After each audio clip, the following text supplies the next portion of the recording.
Libro de Hechos, capítulo 18. Amén. Continuamos en el libro de Hechos, conociendo cómo fue que el Evangelio llegó a todos los rincones de la tierra a partir de la predicación de los discípulos. Amén. Y sobre todo de este siervo Saúl o Pablo, a quien el Señor llamó para que llevara el mensaje a los gentiles y a las naciones. Amén.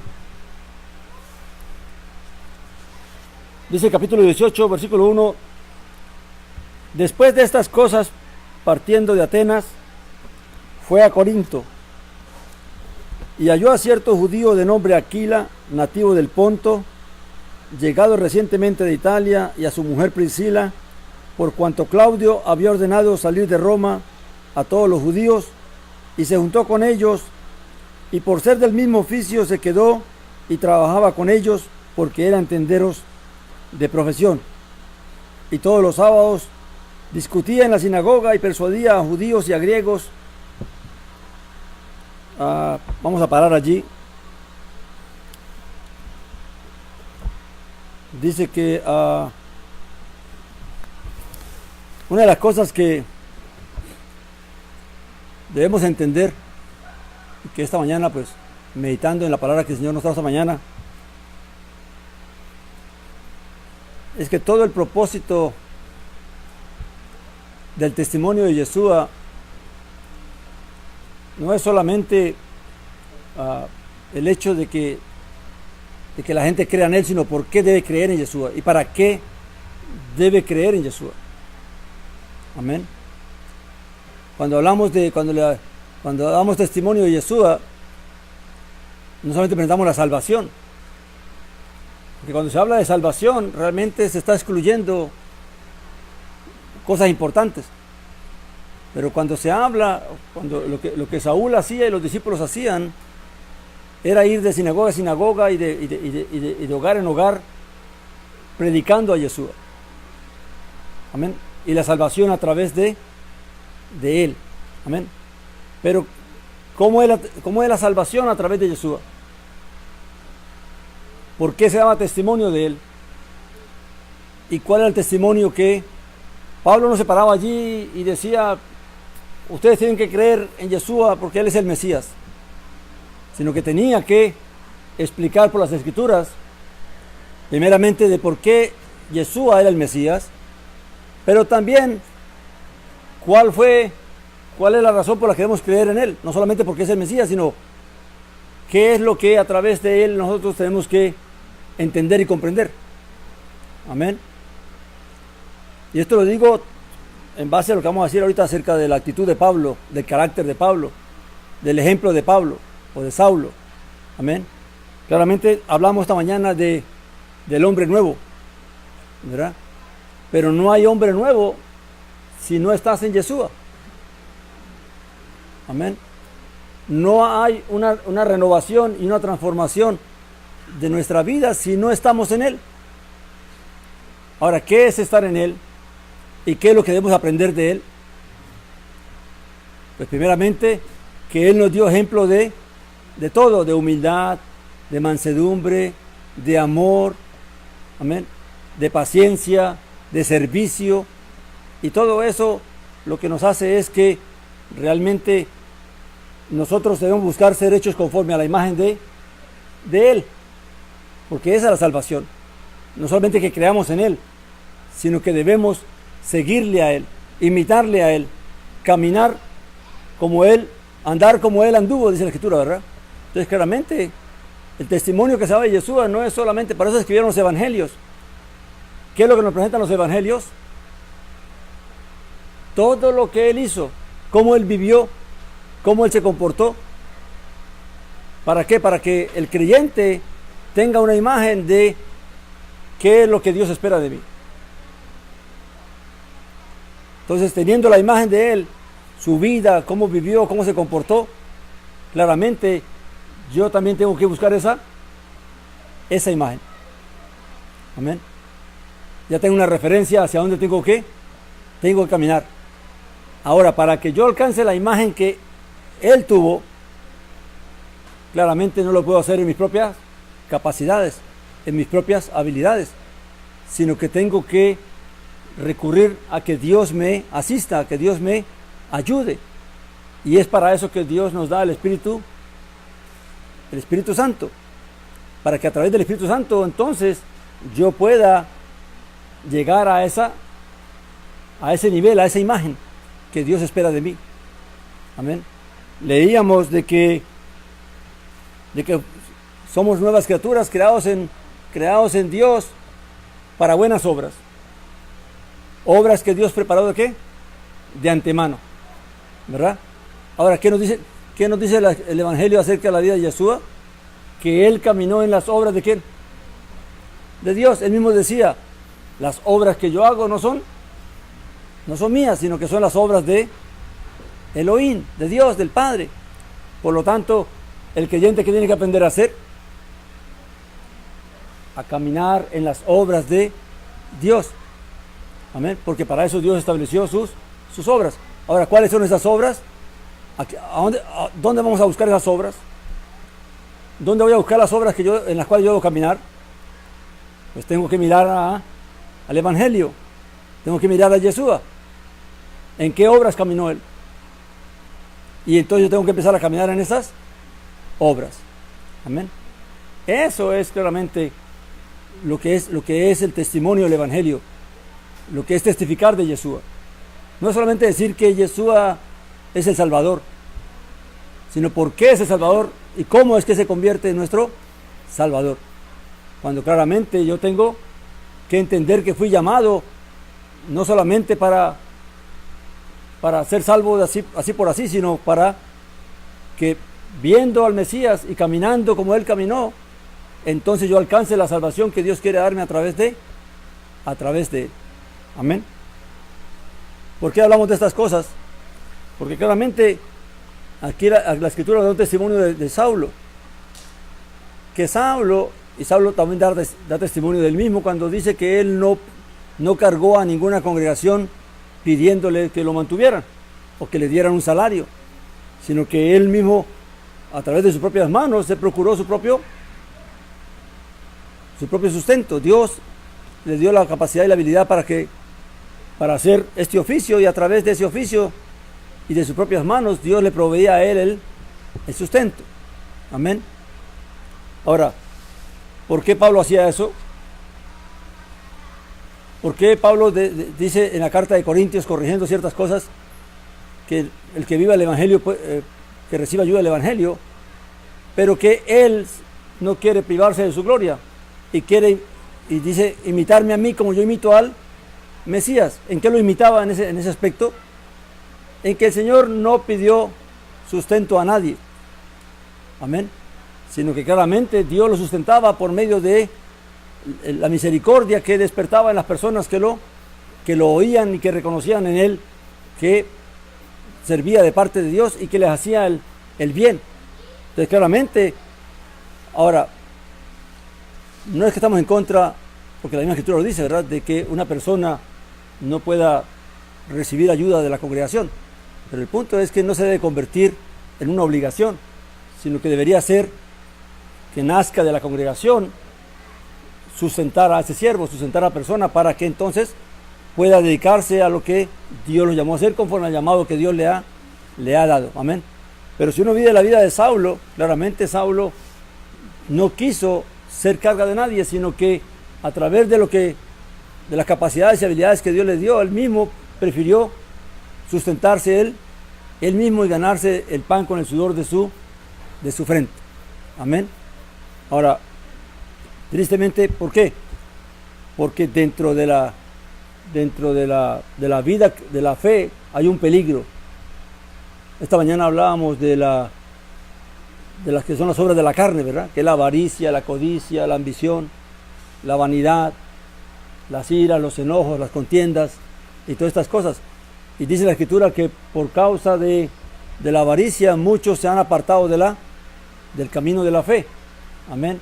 Y muchos, justificando el hecho de que sirven a Dios, entonces exigen un salario, exigen un sustento de las congregaciones y obligan a las congregaciones a tener que sustentarlos.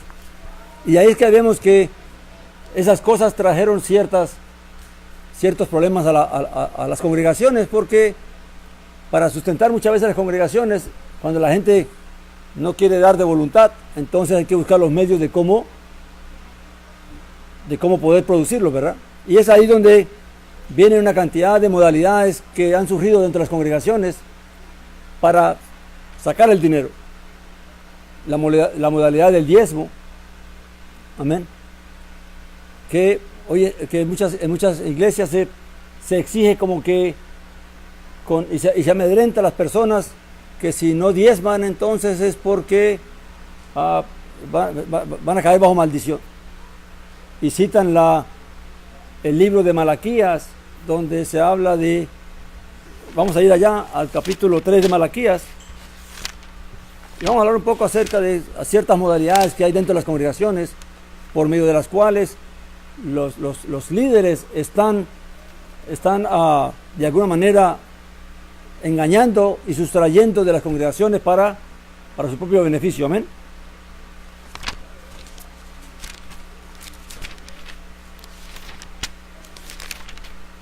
Malaquías capítulo 3, es el último libro.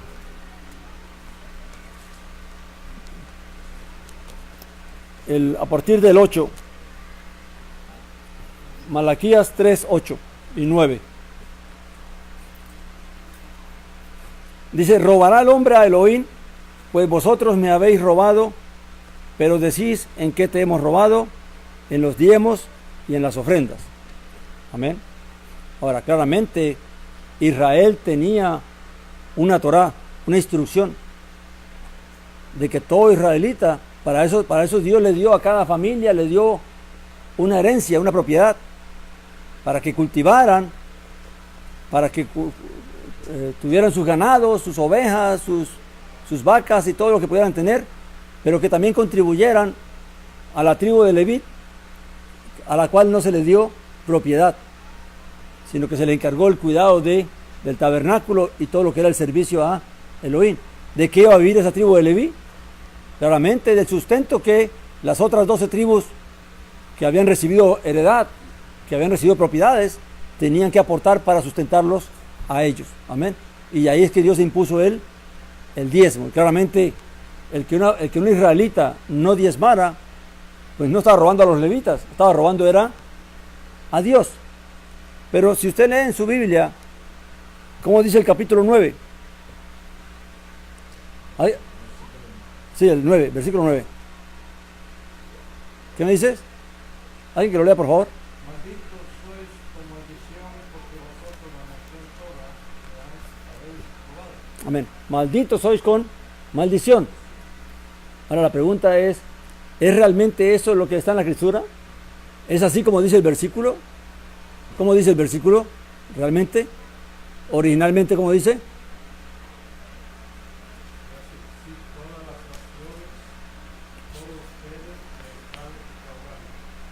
No, dice, el 9 dice, me habéis maldecido con maldición, porque vosotros la nación toda me estáis robando. Ahora, ¿por qué es que aquí dice me habéis maldecido con maldición y no dice malditos sois con maldición? ¿De dónde vino ese cambio de palabras? ¿Por qué es que en esas Biblias, en la mayoría de Biblias se lee malditos sois con maldición, haciendo como que el pueblo es maldito porque no paga los diezmos? Y aquí dice, me habéis maldecido con maldición. Pues la razón se explica a través de que los masoretas o los escribas hicieron ciertos cambios, arreglos a ciertos textos y se llamaron las enmiendas, se conoce como las enmiendas de los oferín, de los sefer, de los libros. Los mismos líderes del pueblo de Israel hicieron ciertos arreglos a ciertas palabras, a ciertas expresiones, donde ellos consideraban que realmente eso no sonaba bien, no se leía bien delante de Dios. Pensar que uno puede maldecir a Dios. Entonces, con el cambio de una sola letra, de una palabra, cambiaba todo el significado. Amén. Pero ellos, los escribas, ponían al frente de la palabra que se había arreglado, ponían la palabra como originalmente estaba. Y eso aparecía en todas las escrituras. Alguien podía saber de que aquí se lee así, pero antiguamente se leía de esta manera. Y a eso se le conoció como las enmiendas de los soferín. Inicialmente fueron 18, pero luego se hicieron mucho más enmiendas. En este caso, claramente, el escritor pensó que maldecir a Dios, pues no era algo como que sonaba bien para con Dios. Por lo tanto, decidió que la maldición cayera sobre ¿quién? Sobre el pueblo y no sobre Dios. Amén. Y por eso es que cuando vino la imprenta solamente imprimió cómo estaba escrito el texto, pero no añadió el cambio que se le había hecho, la enmienda que se le había hecho. Por lo tanto, entonces quedó el escrito como si ese fuera el original. Pero el original realmente se sabe que lo que dice el texto es de que me habéis maldecido con maldición. Ahora, ¿por qué Dios dice que el pueblo lo había maldecido con maldición? Porque claramente al pueblo no cumplir con la Torá, con el mandamiento. Ahora recordemos que la maldición viene por quebrantar un solo mandamiento de la Torá. No importa si usted cumple todos, pero si usted quebranta uno, dice Santiago, dice la Escritura, usted se hace culpable de todo. O sea que no importa si usted cumple con el diezmo, pero si usted quebranta otro mandamiento, es como si no diezmara. ¿Se me entiende? O sea, no importa qué mandamiento tú quebrantes, la maldición está sobre. Por eso dice la Escritura que Yeshua libró al que estaba bajo la ley de la maldición de la Torá. Porque aunque usted cumpla muchos mandamientos, el quebrantar uno te hace culpable de es como si hubiera quebrantado todos los mandamientos. Entonces la gente solamente le da énfasis a este mandamiento del diezmo, cuando cualquier mandamiento que tú quebrantes es maldición. En cuanto al que está bajo la ley, para los que estaban en el pacto de la ley. Amén. Entonces, claramente, ese texto pues fue muy útil para los que querían de alguna manera sacar dinero. Pues, ¿cómo sacamos dinero? Obligando a las personas que diezmen. Porque si no diezman, entonces caen ¿bajo qué? Bajo maldición. Y claro, la gente empezó a diezmar no porque quería de corazón, sino porque no quería arrastrar una maldición. Ahora, lo triste es que para estas personas la ley está abolida, pero el mandamiento del diezmo no. Amén. Yeshua nos liberó de la maldición de la ley, menos de la ley del diezmo. Es lo que quieren decir, ¿verdad? Yeshua nos libró de la maldición, pero el diezmo no. Tienes que darlo porque si no, entonces eres maldito. Amén. Claramente fue una forma de cómo los líderes manipularon a las personas, manipulan a las congregaciones para que la gente dé el dinero. Amén. Ahora, no estamos en contra de que si alguien de corazón y quiere hacerlo, pero no bajo presión, no pensando que si no diezma va a ser maldito, y diezma, pues es su deseo. ¿Por qué evitárselo? Amén. Pero nadie está obligado a diezmar. Por eso la Biblia dice, no des por necesidad ni por obligación. Dios no necesita nada de nosotros. Amén. Ahora, si damos algo, damos con entendimiento de que aportamos porque es necesario aportar para que el Evangelio siga llegando. Amén. Pero no buscando como hombres inescrupulosos e impíos y malvados toman la piedad como medio de ganancia. Amén. Y entonces usan el Evangelio simplemente para enriquecerse, para sacar dinero. Otra modalidad que ha surgido nueva, ¿cuál es? La del pactar. Pacta con Dios y entonces O sea, comprométete con Dios a dar tanto tiempo que Dios también se compromete contigo a bendecirte y ayudarte. Eso no es bíblico. Amén. No se puede hacer pacto con Dios de esa manera. Pero es la manera como se está usando para engañar al pueblo. Amén.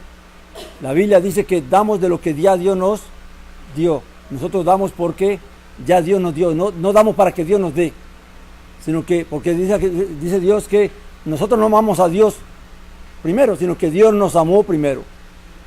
Y ahora amamos a Dios por cuanto reconocemos que Dios nos ha amado. Asimismo la ofrenda.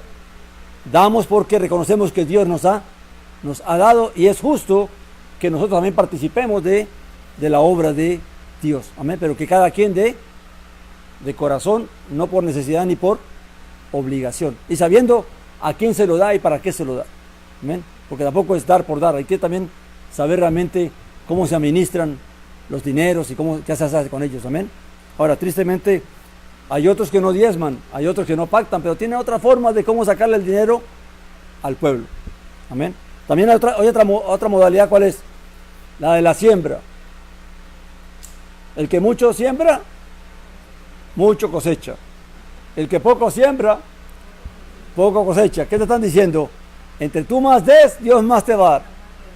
Amén. Pues es una forma también de manipular a las personas. En realidad, cuando Jesús dijo, haced tesoros en el cielo y no en la tierra, no estaba hablando de la siembra de esa manera. ¿ven? Debemos hacer buenas obras. Dios preparó obras para que nosotros caminemos en ellas. Pero Dios no nos va a dar porque nosotros le obliguemos a darnos. Amén.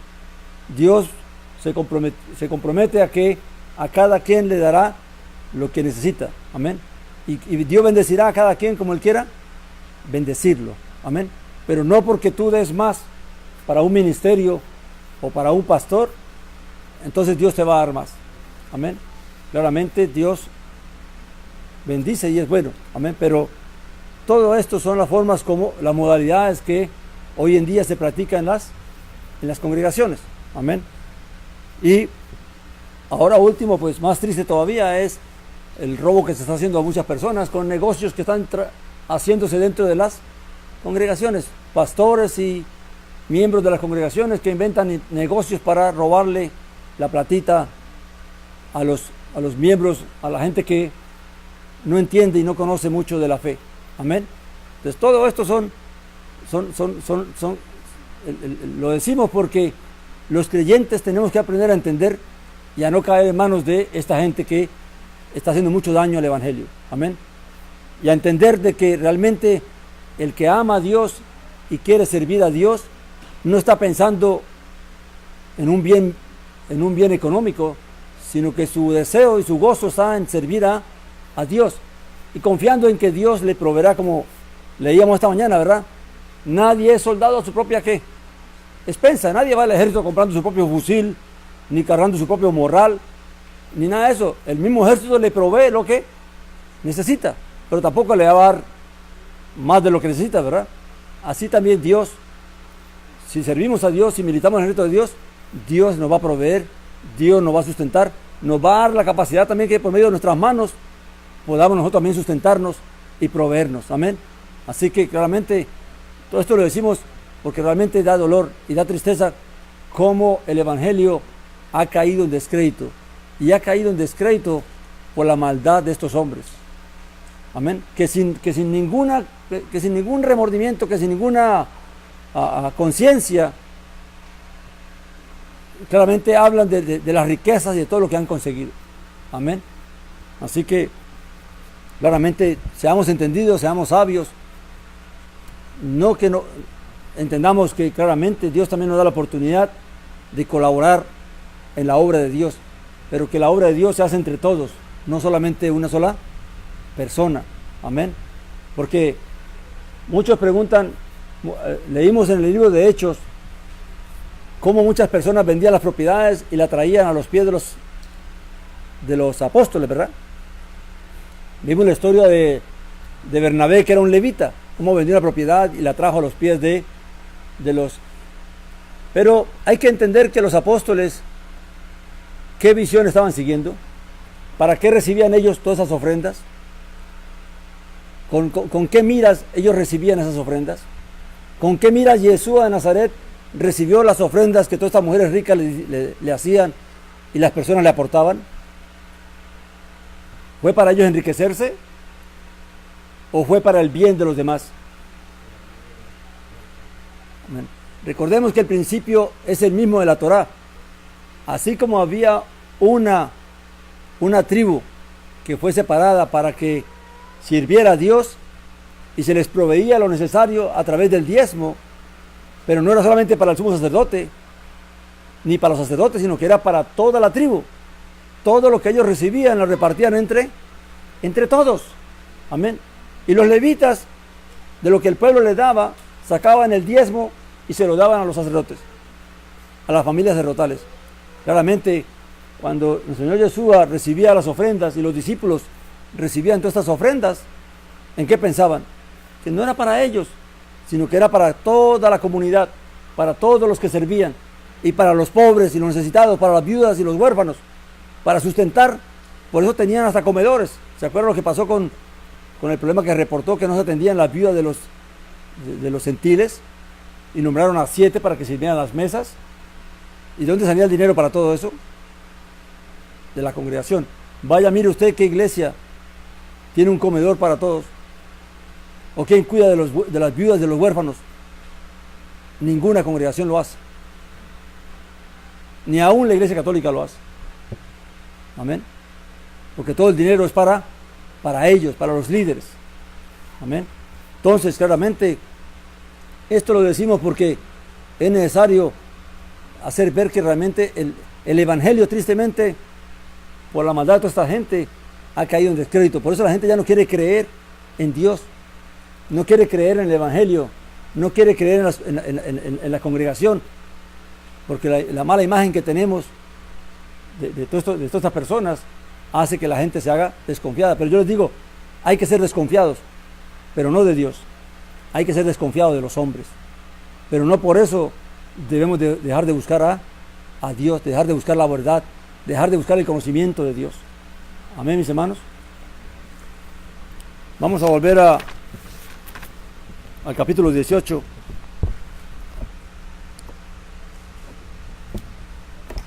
Dice que, versículo 5 del capítulo 18. Cuando Silas y Timoteo bajaron de Macedonia, Pablo estaba dedicado completamente a la palabra, declarando enfáticamente a los judíos que Yeshua es el Mesías. Recuerde, cuando leemos esto, debemos entender que Pablo no solamente mostraba por medio de las escrituras que Yeshua era el Mesías, sino que daba el testimonio de las obras que Yeshua ahí hizo, así como Pedro dice, ¿verdad? Cuando Pedro daba el sermón decía que por el poder de Dios ayudó a todos los necesitados y a toda la gente que estaba en problemas, que estaban enfermos, y trajo mucho beneficio al pueblo.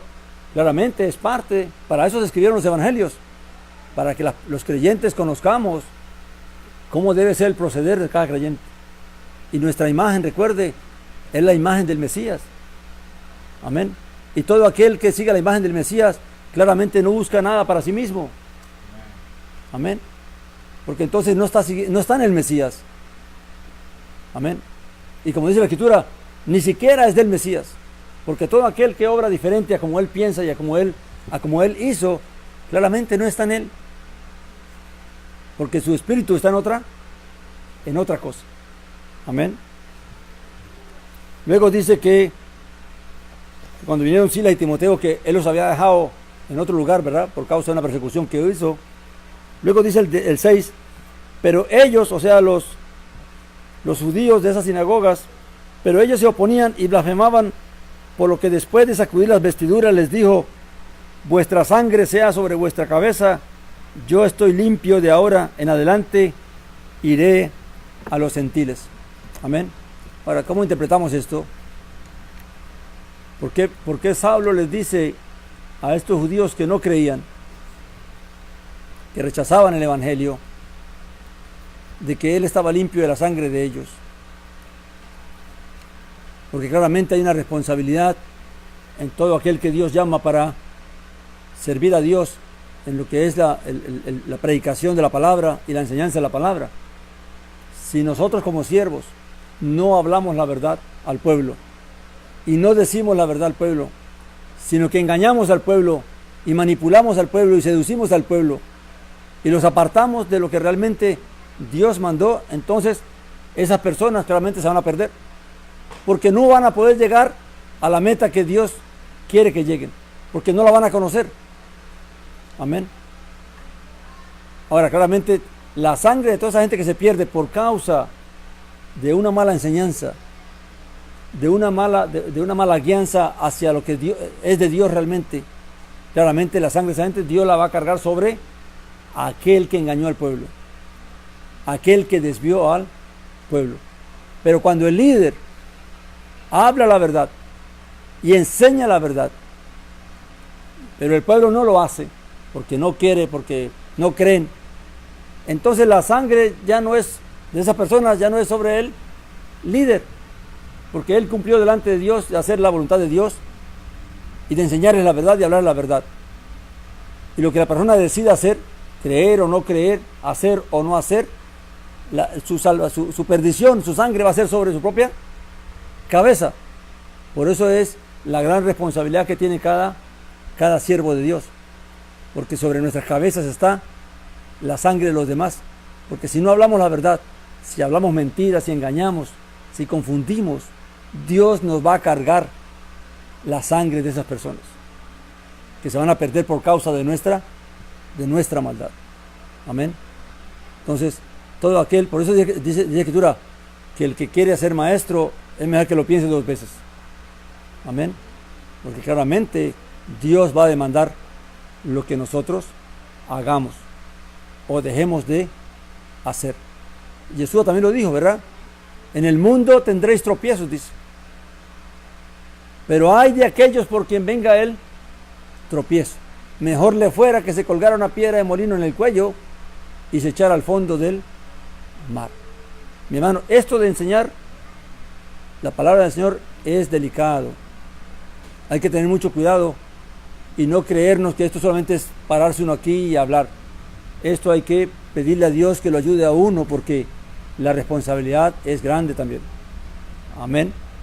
Entonces, para uno ser libre de la sangre de otros, lo mejor es que sirvamos bien a Dios, que permitamos que el Espíritu de Dios pueda hacer su obra de traer el mensaje, de traer la verdad, y que el pueblo sea que cada quien decida lo que quiera hacer y lo que deba hacer.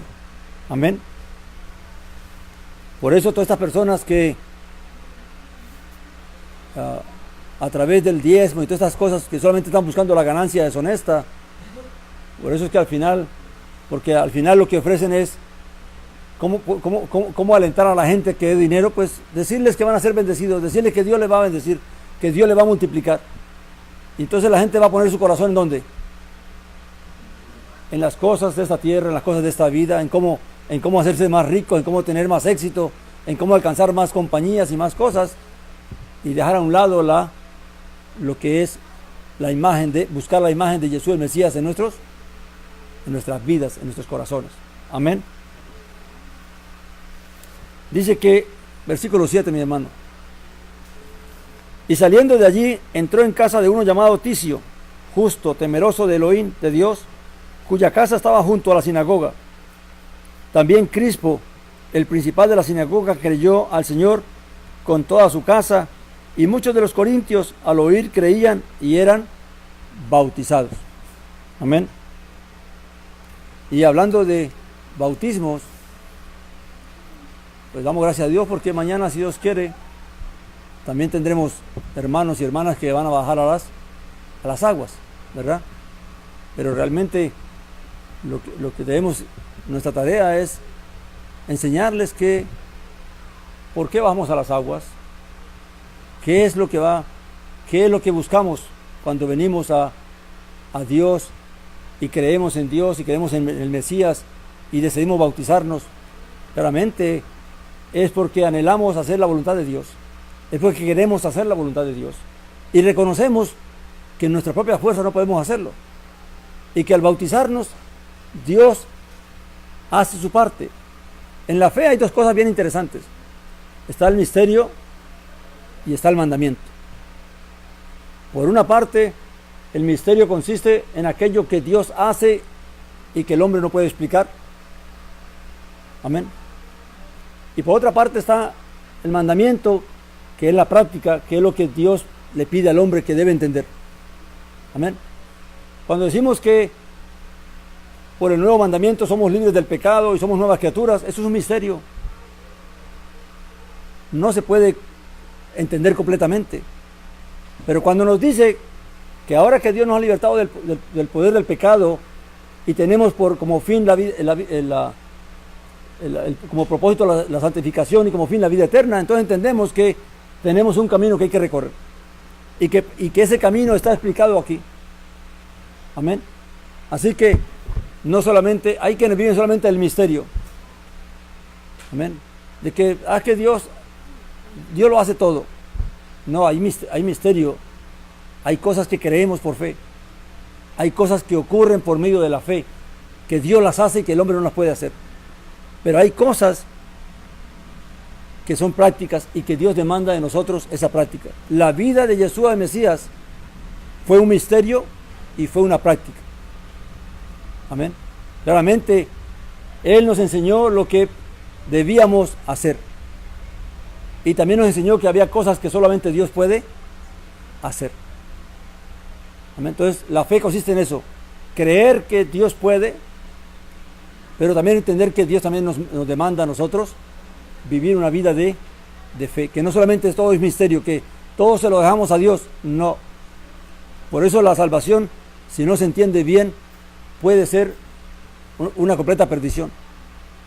Creer que una persona, porque declara que Jesús es el Mesías y no entender lo que Dios le demanda, no es salvarse.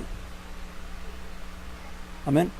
Claramente el misterio es que Yeshua es el misterio de Dios, dice la Escritura, ¿verdad? Lo leímos esta mañana en la Escritura, ¿verdad? Pero ese misterio también trae un entendimiento. Cómo vino el Mesías y todas esas cosas son cosas que no se pueden explicar fácilmente.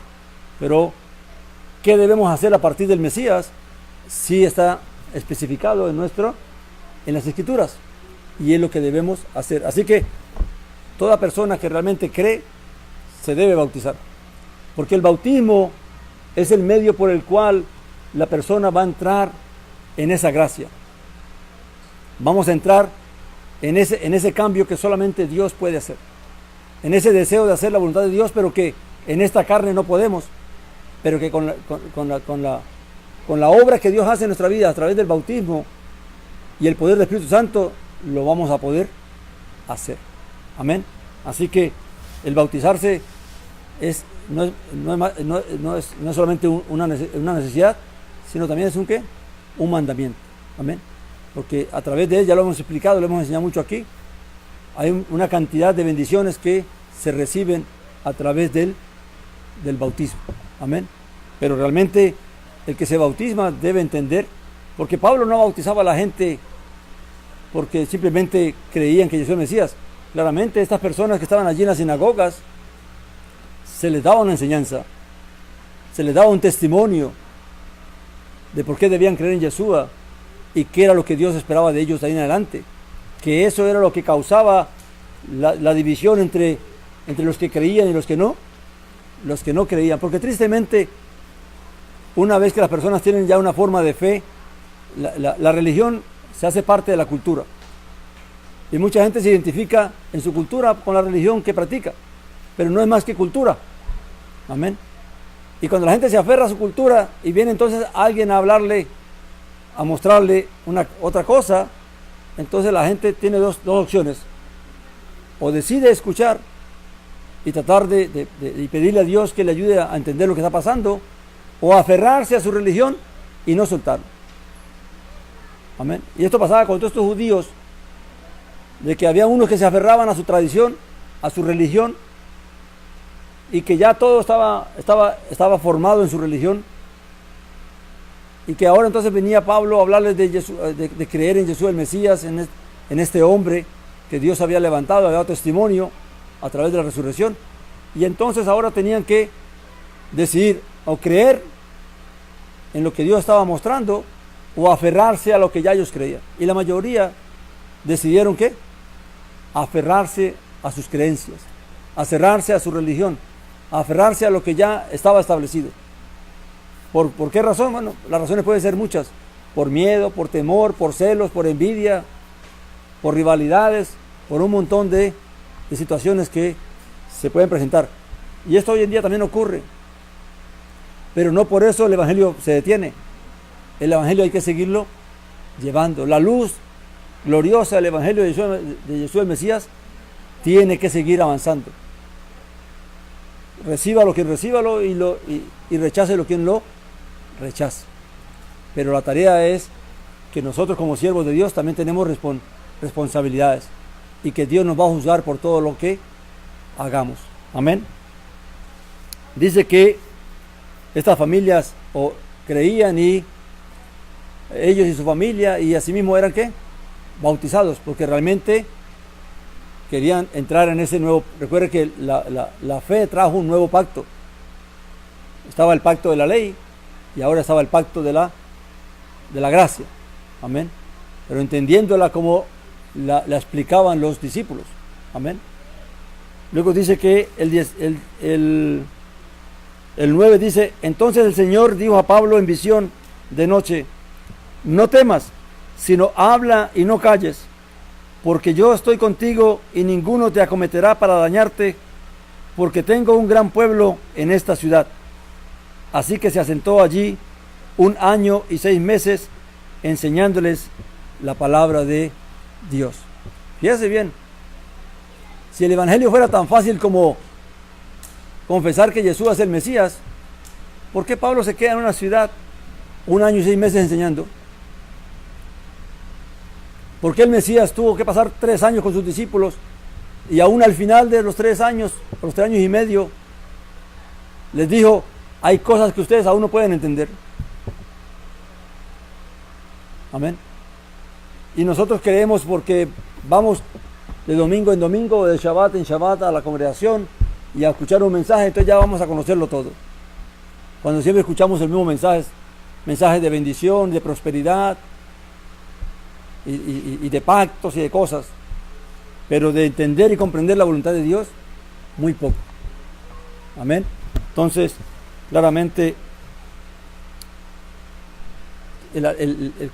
cómo Dios alentó a Saúl o a Saulo para que no tuvieran miedo de la persecución que se pudiera levantar allí, porque recuerde que en todas partes que Saulo fue a llevar el mensaje, los judíos que no creían alborotaban al pueblo. ¿Para qué? Para echarlos de cada población, de cada pueblo. Y ahora Dios, conociendo y entendiendo Dios de que allí había mucha gente que iba a creer el Evangelio, y vemos que fue así porque de las cartas más extensas que Saulo escribió, la escribió precisamente a la iglesia de Corintios, a la congregación de Corintios. Y vemos la cantidad de problemas que surgieron, que había en esa congregación. Cuando uno estudia la carta de Corintios, uno se da cuenta de que la cantidad de problemas que Pablo tuvo que corregir a través de, y eso que estuvo 1 año y medio con ellos allá enseñándoles. Y aún así después tuvo que escribir cartas para seguir corrigiendo ciertos defectos y ciertos problemas. Amén. Así que por eso es que el estudio constante de la Escritura es necesario para nosotros cada día ir conociendo, ir entendiendo cada día más qué es lo que es la fe y qué es lo que Dios nos ha concedido. Amén. Voy a detenerme allí, mi hermano, porque el tiempo se me fue y no quiero ser tan extenso. Amén. El próximo Shabbat, si Dios quiere, continuaremos con la otra porción. Amén. Amén. No sé si hay alguna pregunta o algún comentario.